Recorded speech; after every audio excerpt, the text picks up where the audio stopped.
नमस्कार, स्वागत है आपका न्यूज 18 पर। मैं हूं आपके साथ अनामिका सिंह। उत्तर प्रदेश के विधानसभा चुनाव को देखते हुए बीजेपी के चाणक्य और केंद्रीय गृह मंत्री अमित शाह ने यूपी की सभी 403 सीटों के लिए कैराना से चुनाव प्रचार की शुरुआत की। इस दौरान अमित शाह ने डोर टू डोर कैंपेन कर बीजेपी के पक्ष में वोट करने की अपील भी की। 2014 के बाद पहली बार कैराना पहुंचे अमित शाह ने क्या कहा और क्या है उत्तर प्रदेश के पश्चिमी क्षेत्र को लेकर बीजेपी की रणनीति, आइए दिखाते हैं आपको इस रिपोर्ट में।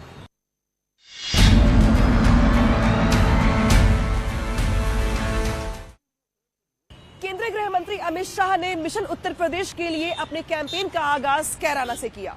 रैलियों और रोड शोज पर पाबंदी की गाइडलाइन को फॉलो करते हुए अमित शाह ने यहां पर डोर टू डोर कैंपेन किया तो वहीं घर घर जाकर बीजेपी के पर्चे भी बांटे। इस दौरान अमित शाह उन पीड़ित कारोबारी परिवारों से भी मिले जो 2017 के पहले वहां से पलायन कर चुके थे, लेकिन 2017 के बाद अब वापस आ चुके हैं।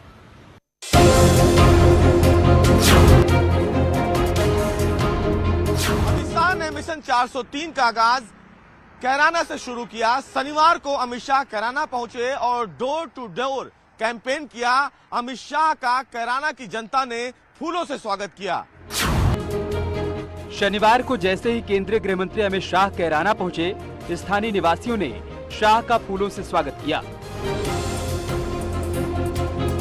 अमित शाह का कैराना में 2014 के बाद ये पहला दौरा था। अमित शाह ने कैराना की बीजेपी प्रत्याशी मृगांका सिंह के लिए डोर टू डोर कैंपेन किया। शाह ने कैराना में घर घर जाकर बीजेपी के पर्चे भी बांटे। पश्चिम यूपी के कैराना नगर से कोविड की आचार संहिता के कारण घर घर जाकर भारतीय जनता पार्टी का पर्चा देकर यहां से हमारी प्रत्याशी मृगांका सिंह का प्रचार करने की शुरुआत की। मैं कैराना 2014 जनवरी के बाद पहली बार आया हूं। कैराना आकर आज का माहौल देखकर हृदय को बड़ी शांति मिलती है। उत्तर प्रदेश में 2014 के बाद देश के प्रधानमंत्री नरेंद्र मोदी जी ने उत्तर प्रदेश के विकास की धुरा को अपने हाथ लिया। 2017 में भारतीय जनता पार्टी की सरकार बनने के बाद योगी आदित्यनाथ जी मुख्यमंत्री बने और उन्होंने विकास की गति को और तेज किया। कैराना में अमित शाह ने उन परिवारों से भी मुलाकात की जो 2014 में डर के कारण पलायन कर गए थे। अमित शाह पीड़ित परिवार के घर पहुंचे और उन्हें सुरक्षा का भरोसा दिया। अमित शाह ने कैराना में उन पीड़ित परिवारों से बात की जो पिछली सरकार में डर के कारण कैराना से पलायन कर गए। अमित शाह ने न केवल उनसे मुलाकात की बल्कि उन्हें सुरक्षा का भरोसा भी जताया। अमित शाह ने दावा किया कि डबल इंजन सरकार ने यूपी के विकास में कोई कोर कसर नहीं छोड़ी और आगे भी ये सिलसिला जारी रहेगा। अमित शाह के मुताबिक 2014 से पहले यूपी में पलायन हुआ करता था, लेकिन अब पलायन कराने वाले खुद ही पलायन कर चुके हैं। जहां पहले से लोग पलायन कर रहे, आज मैं जब राउंड लेने निकला, उन्होंने कहा मोदी जी की कृपा हो गई, भाजपा की सरकार बनी, योगी जी ने कानून और व्यवस्था को सुधारा है, हमें पलायन करने वाले पलायन कर गए। ये जो आत्मविश्वास उत्तर प्रदेश की जनता में मैं देख रहा हूं, मुझे लगता है कि आने वाले दिनों में उत्तर प्रदेश भारत का सबसे विकसित राज्य बनने जा रहा है। आज अभी मैं मित्तल परिवार के साथ बैठा था, कभी उनको भी पलायन करना पड़ा था। बड़े इत्मीनान से परिवार के 11 सदस्य मेरे साथ बैठे। उन्होंने कहा अब हमें कोई भय नहीं है, सब शांति से यहाँ अपना व्यापार कारोबार कर रहे हैं। अमित शाह ने कैराना से मिशन यूपी का आगाज किया। कैराना में डोर टू डोर कैंपेन शुरू करने वाले शाह ने दावा किया कि मोदी और योगी की सरकार में यूपी सुरक्षित हाथों में है। शाह का दावा है कि इस बार भी बीजेपी यूपी में 300 से ज्यादा सीटें जीतेगी। उत्तर प्रदेश की जनता को बताना चाहता हूं कि उत्तर प्रदेश में कानून और व्यवस्था की स्थिति को बरकरार रखना है। उत्तर प्रदेश में तुष्टीकरण को खत्म करना है। उत्तर प्रदेश में एक जाति के लिए काम करने वाली सरकारों की प्रथाओं को खत्म करना है और मोदी जी के नेतृत्व में उत्तर प्रदेश का विकास करना है। तो फिर से एक बार यहाँ योगी आदित्यनाथ के नेतृत्व में भारतीय जनता पार्टी की सरकार प्रचंड बहुमत से बनानी है। पूरे पश्चिमी उत्तर प्रदेश में चाहे गन्ना किसान हो, चाहे मजदूर हो, चाहे गरीब हो, चाहे व्यापारी हो, चाहे मध्यम वर्ग हो या नोएडा में रहने वाले लोग हो, सभी लोगों की एक ही आवाज सुनाई पड़ती है कि इस बार भाजपा 300 पार। कैराना में डोर टू डोर कैंपेन करने के बाद अमित शाह शामली और बागपत के साथ मेरठ में बैठकें करने पहुंचे। यानी पहले फेज के चुनाव के लिए अमित शाह ने कैंपेन के जरिए ये संदेश देने की कोशिश की और ये दावा किया कि बीजेपी कानून व्यवस्था के मुद्दे पर चुनाव मैदान में उतरी है। जाहिर है कि कैराना से अमित शाह का चुनावी आगाज उत्तर प्रदेश को ये संदेश देने की कोशिश की जा रही है कि योगी राज में कानून व्यवस्था चुस्त और दुरुस्त है और योगी राज में ही दंगाई और तमाम अपराधी पलायन कर चुके हैं। पश्चिमी उत्तर प्रदेश में पलायन हमेशा से ही बड़ा मुद्दा रहा है, लिहाजा अपने चुनाव प्रचार के दौरान भी अमित शाह ने एक बड़ा संदेश देने की कोशिश की कैराना से कि उत्तर प्रदेश की बीजेपी सरकार फिलहाल कानून व्यवस्था के साथ कोई समझौता नहीं करने वाली है। हालांकि विपक्ष कैराना से पलायन के मुद्दे को एक सिरे से खारिज कर रहा है।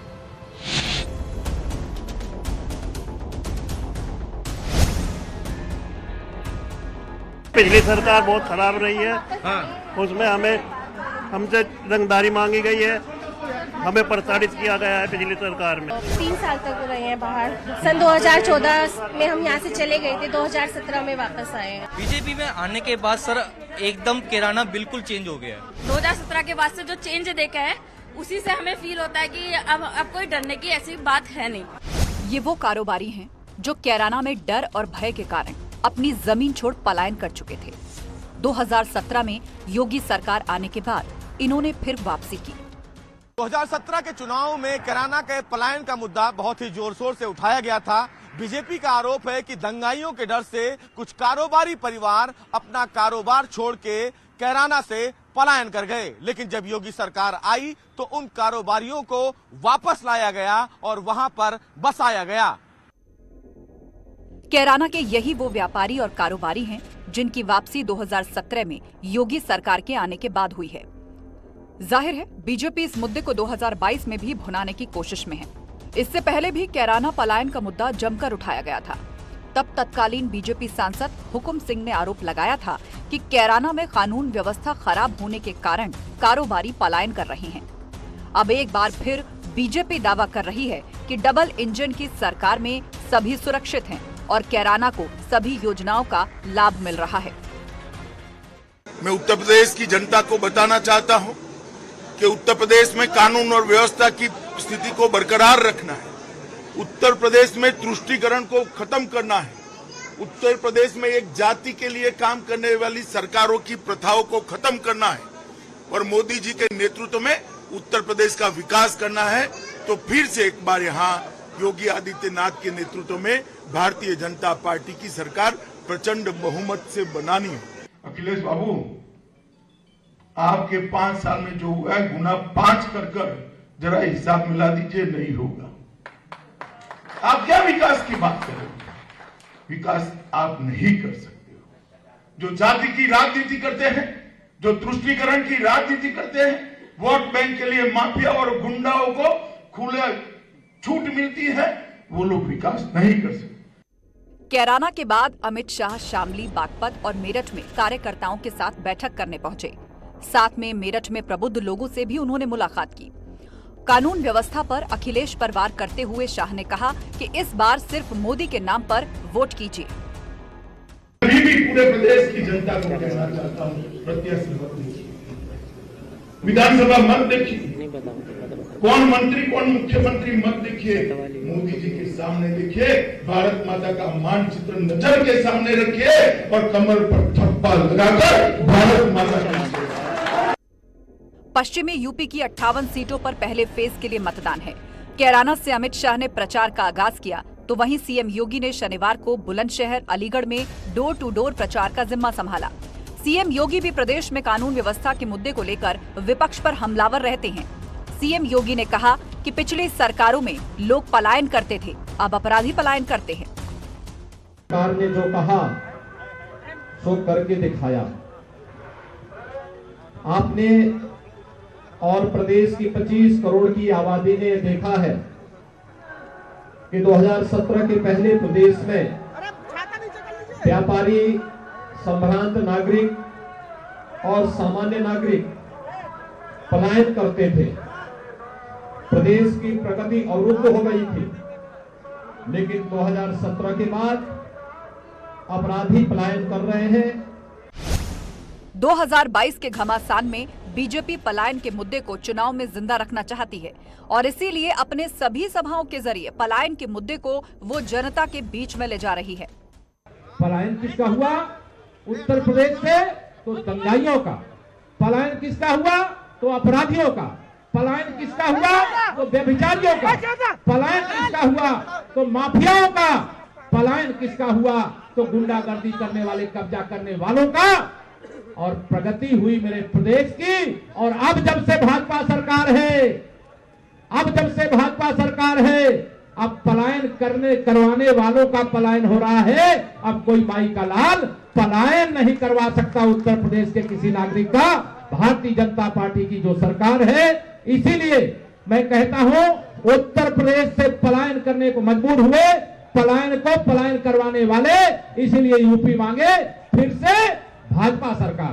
उत्तर प्रदेश में किसी दुकान से, किसी व्यापारी से कोई वसूली नहीं कर सकता, गुंडाई नहीं कर सकता है। गुंडागर्दी समाप्त करने का काम किया हूं। और मित्रों, ऐसे भ्रष्ट और बेईमानों के प्रॉपर्टी पर बुलडोजर चलाने वाली पहली उत्तर प्रदेश की सरकार कोई है, तारण योगी सरकार है मित्रों। इसलिए बीजेपी का दावा है कि 2017 के बाद कैराना में पलायन करने वालों की वापसी हुई है। साथ ही योगी सरकार में लोग कैराना में सुरक्षित महसूस कर रहे हैं। उधर विपक्ष का आरोप है कि बीजेपी सिर्फ ध्रुवीकरण की सियासत करती है। कोई बात नहीं, उत्तर प्रदेश की, संपूर्ण उत्तर प्रदेश की जनता ने तय कर लिया है। इस बार 2022 का जो चुनाव होने जा रहा है, 10 मार्च को जब रिजल्ट आएगा तो भारतीय जनता पार्टी को यही उत्तर प्रदेश की जनता, किसान सत्ता से बाहर कर देगा और यहाँ पे समाजवादी पार्टी की सरकार होगी। हताश और निराश भारतीय जनता पार्टी और उनके नेता श्री अमित शाह जी अब कैराना का झूठा पलायन का मुद्दा लेकर के चुनाव को हिंदू और मुसलमान करने पर लग गए हैं, सांप्रदायिक करने पर लग गए हैं। बहरहाल कैराना का मुद्दा कितना कारगर है ये 10 मार्च को तय होगा, लेकिन ये सच है कि बीजेपी कानून व्यवस्था को लेकर मैदान में विपक्ष को घेरने के मूड में है। बहरहाल कैराना से अमित शाह ने मिशन 2022 के प्रचार का आगाज किया है। बीजेपी को यह पूरा भरोसा है कि जाटलैंड को साधने के लिए कैराना से शुरुआत अच्छी हो रही है।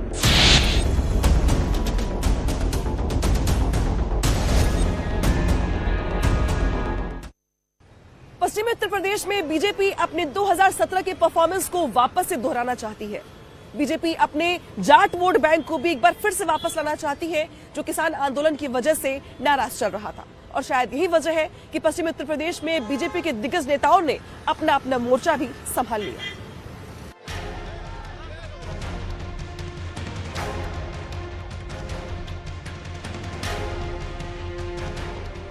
मिशन 2022 में पश्चिमी यूपी को साधने के लिए गृह मंत्री अमित शाह ने खुद कमान संभाल ली है।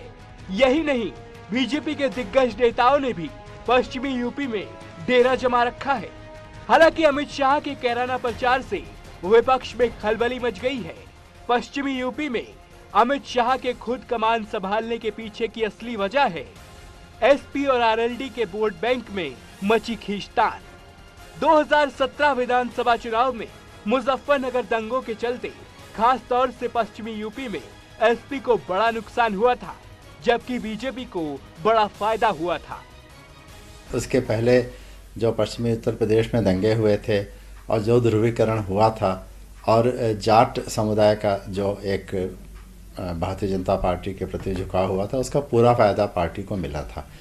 इस बार भी मुझे लगता है कि किसान आंदोलन का उतना अधिक असर तो देखने को नहीं मिल रहा है। हो सकता है कुछ सीटों पर कुछ असर हो, लेकिन बाई एंड लार्ज ऐसा लगता है कि भारतीय जनता पार्टी पश्चिमी उत्तर प्रदेश में इस बार भी उन्हीं मुद्दों पर चुनाव जीतने की कोशिश करेगी, जैसा कि अभी भी स्पष्ट है। 2017 में मिली सफलता को बीजेपी दोबारा हासिल करने की जुगत में है।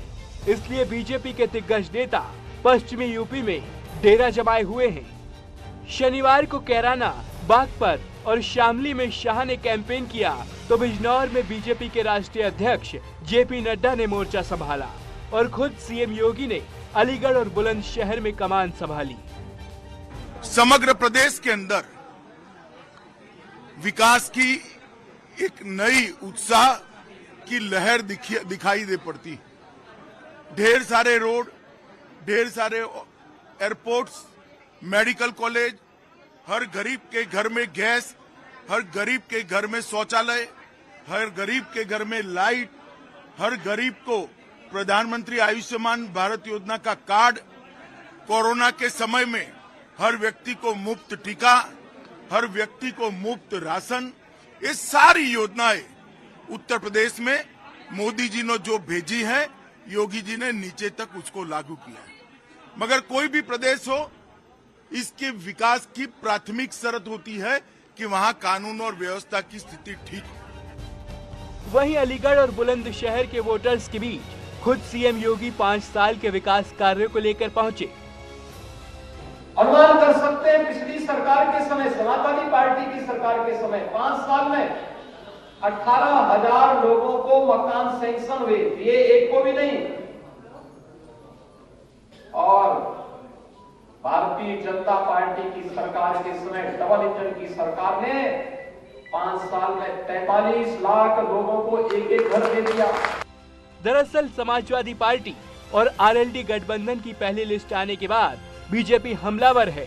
लिस्ट जारी करने से पहले एसपी आरएलडी को ऐसा लगा कि 5 सालों के बाद मुजफ्फरनगर दंगा पश्चिमी यूपी में कोई खास मुद्दा नहीं बनेगा, लेकिन दंगों की चीज अभी भी यहाँ बाकी है, जो कि एसपी और आरएलडी गठबंधन के जाट मुस्लिम वोट को काटती दिख रही है। बीजेपी जीतेगी, बढ़िया वोटों से जीतेगी। ठाकुर संगीत सोम यहाँ का कई दफे का विधायक जीता हुआ है और अब कभी भारी वोटों से जीत होगी।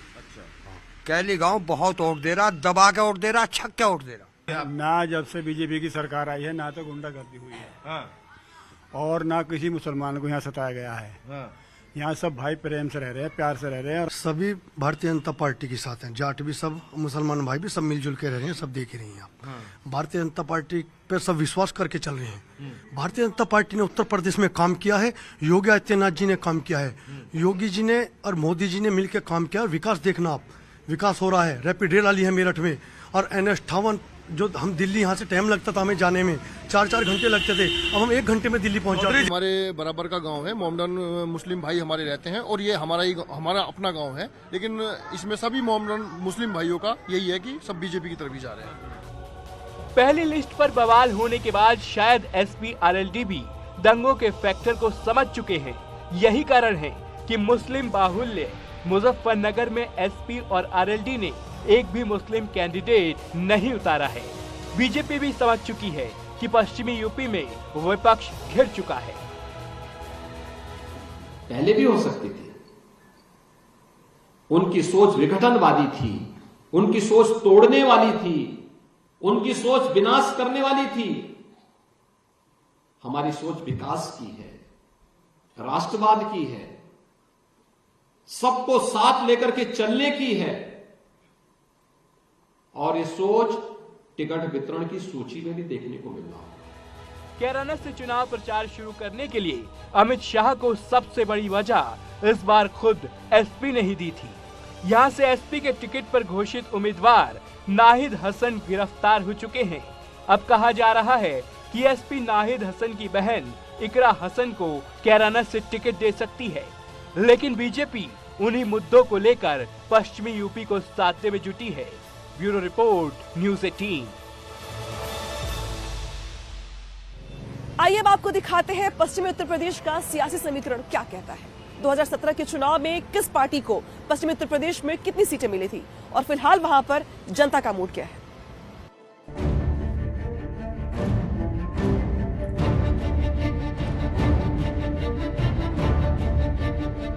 बीजेपी पश्चिम यूपी को लेकर ज्यादा मंथन कर रही है, इसलिए पश्चिम में बीजेपी ने कई योजनाओं का शिलान्यास और लोकार्पण भी किया।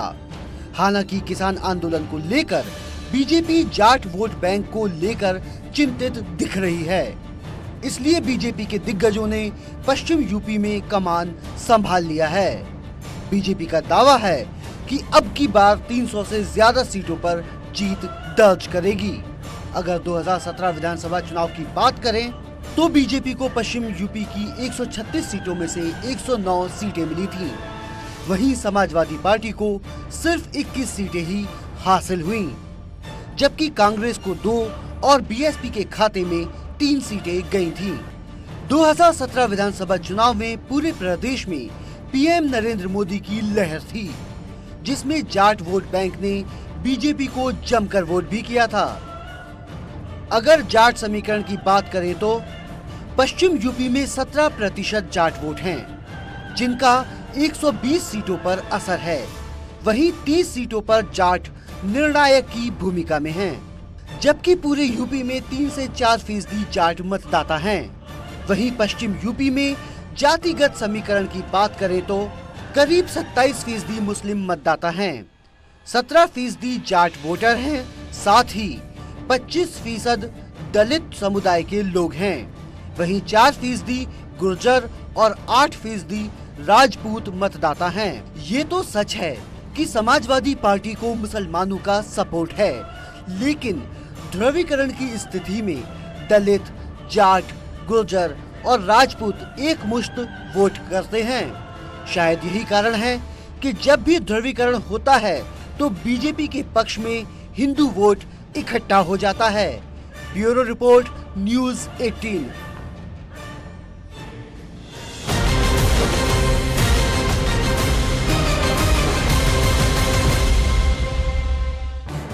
इस न्यूज हेडलाइंस के प्रायोजक